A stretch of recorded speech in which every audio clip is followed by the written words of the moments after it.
സ്നേഹപൂർവ്വം ഷാമ സീരിയലിൻ്റെ coming soon എപ്പിസോഡിൻ്റെ promo റിവ്യൂയിലേക്ക് എല്ലാവർക്കും സ്വാഗതം. അങ്ങനെ ആറ്റുവാശ്ശേരിയിലെത്തിയ രാധികയെ മുത്തശ്ശി ഓരോ വാക്കുകളൊക്കെ പറഞ്ഞ് കുത്തി നോക്കുകയാണ് കേട്ടോ. രാധികയാണെങ്കിൽ ആകെ തകർന്ന് അമ്മയെ കെട്ടിപ്പിടിച്ച് കരയുവാണ്. ഈ സമയം യശോദയാണെങ്കിൽ രാധികയെ ചേർത്ത് പിടിച്ച് ആശ്വസിപ്പിക്കുന്നൊക്കെയാണ് കേട്ടോ. എന്നാൽ രാധികയുടെ ഉള്ളിൽ അച്ഛൻ ഈ കാര്യങ്ങളൊക്കെ അറിഞ്ഞാൽ എങ്ങനെ പ്രതികരിക്കും എന്നുള്ള ടെൻഷനാണ്. അച്ഛൻ ഈ കാര്യങ്ങൾ അറിഞ്ഞാൽ എന്നെ വെറുക്കില്ലേ അമ്മേ, ഇങ്ങനെ ഒരു ജന്മത്തിനെയാണല്ലോ എടുത്തുളർത്തിയെന്നോർത്ത് അച്ഛനെ തന്നെ ശപിക്കില്ലേ എന്നൊക്കെ പറഞ്ഞ് രാധിക പൊട്ടിക്കരയുവാണ്.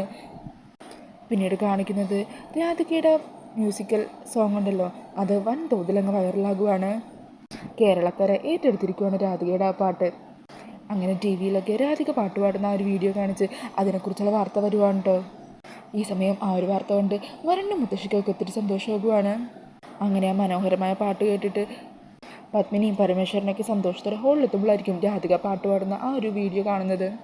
ഈ സമയം പ്രിയങ്ക തൻ്റെ സിനിമയിലെ പാട്ട് കണ്ട് തൻ്റെ പാട്ട് ടി വിയിൽ വന്നു എന്നുള്ള സന്തോഷത്തിൽ ഓടിപ്പാഞ്ഞ് അടുക്കളയിൽ നിന്നും ഹോളിലെത്തുമ്പോഴായിരിക്കും രാധിക പാട്ട് പാടുന്ന ആ വീഡിയോയെക്കുറിച്ച് പറയുന്ന വാർത്ത അവർ കേൾക്കുന്നത്.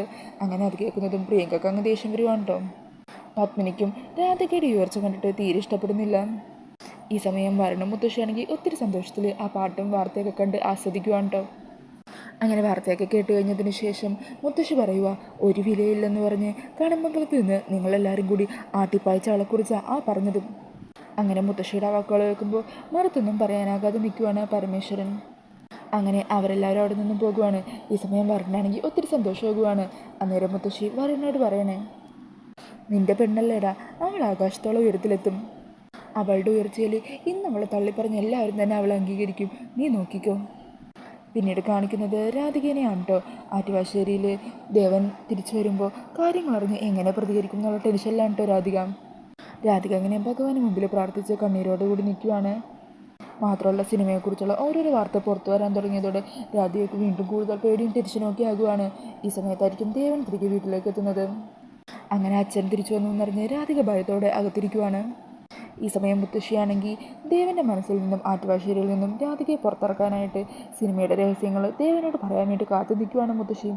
അങ്ങനെ അതൊക്കെയാണ് കമ്മിങ് സൂൺ എപ്പിസോഡിൻ്റെ പ്രൊമോയിൽ കാണിക്കുന്നത്. ഈ ഒരു പ്രൊമോ റിവ്യൂ ഇഷ്ടമായിട്ടുണ്ടെങ്കിൽ മറക്കാതെ വീഡിയോ ഒന്ന് ലൈക്ക് ചെയ്യണേ. ഇതുപോലുള്ള കൂടുതൽ റിവ്യൂസിനായിട്ട് ഈ ചാനലൊന്ന് സബ്സ്ക്രൈബ് ചെയ്തും കൂടി സപ്പോർട്ട് ചെയ്യണേ. താങ്ക്